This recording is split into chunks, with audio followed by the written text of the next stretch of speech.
Do you have any advice for small YouTubers to get bigger and bigger?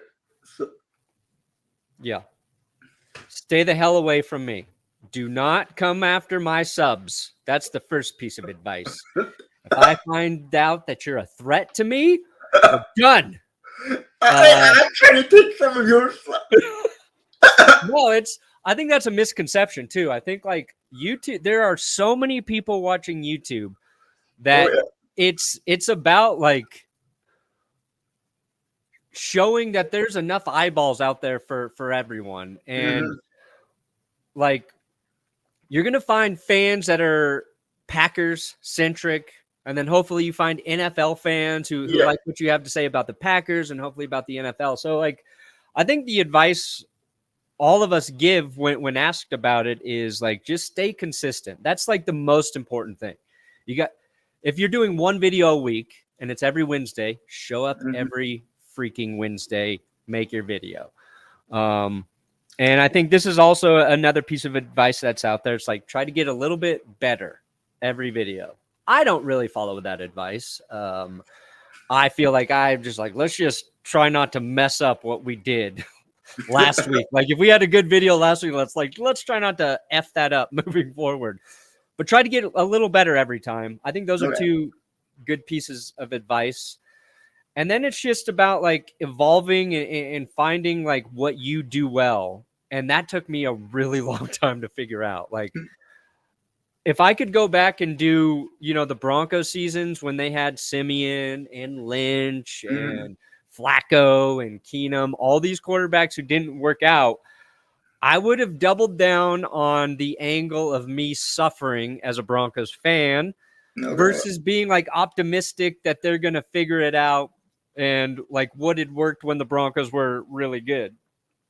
So when you have a video that does well, and if you keep taking your shots, at some point, like something's going to stick. Yeah, something's going to stick. Identify like what people liked about that video and try and replicate it. And I think like the hardest space to grow on YouTube is the live streaming, like the very long form live streaming or the long like podcast type episodes. Yeah. That's hard to build an audience. Like even GPS, Tom and I do that 3 days a week, right? And it's grown very slowly. This is our 4th season, and those videos, like they'll add, 10 subscribers, 20 subscribers versus like a video that's like a 15-minute video I do that can add, like 500 subs or 1,000 subs. And it takes a while to get there, but the long form stuff's hard, and YouTube offers, the live stream or super long form content,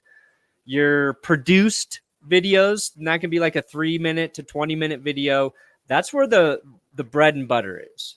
That's where I would recommend, like if you're doing live and long form, figure out how you can make and maybe edit videos that people are going to dig, that you can think about and write and make interesting.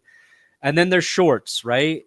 Yeah. So if you attack like all 3 of those things, I think that's the easiest way to grow a really organic sort of channel.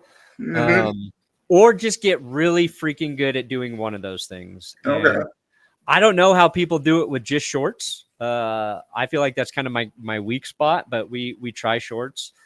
So it's figure out what works for you and then just kind of double down on the thing that works over time. There's no secret formula. You know what I mean? It's like I said, I think this is my 12th or 13th year, 11th or somewhere in there. And I don't feel like I figured it out until the last like 3. So be prepared to just work at it for a long time if needed. All right. Is that helpful at all? Yeah, that was really helpful. Good. I expect you to take my advice and blow up very soon. I hope. If you don't, it's because you didn't listen to me. Okay. That might be true. What advice did Tom give? Did he give better advice? No, Tom just goes, just be consistent. consistent with your videos. Like he puts out videos every single day, Yeah. and he said keep doing that consistently. And like every Friday he does the Q&A. Yeah. Don't miss any weeks, and just keep doing it every single Friday. So And that's Tom's Q&A is a good example of something that not a lot of people can commit to and do.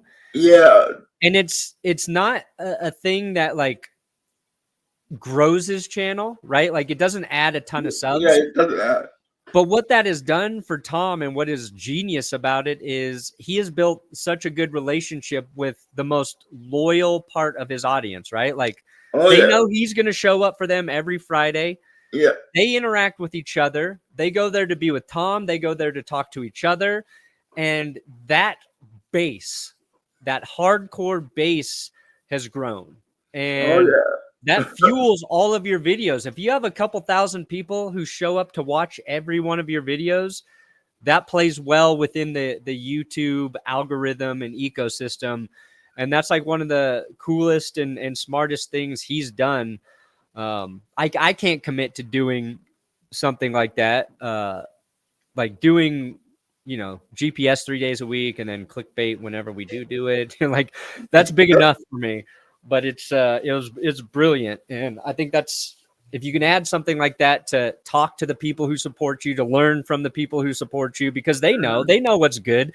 If like you have a video that's bad, they'll be nice about it, but they'll be like, maybe don't do this. So this didn't work because of that. Like rely on the people who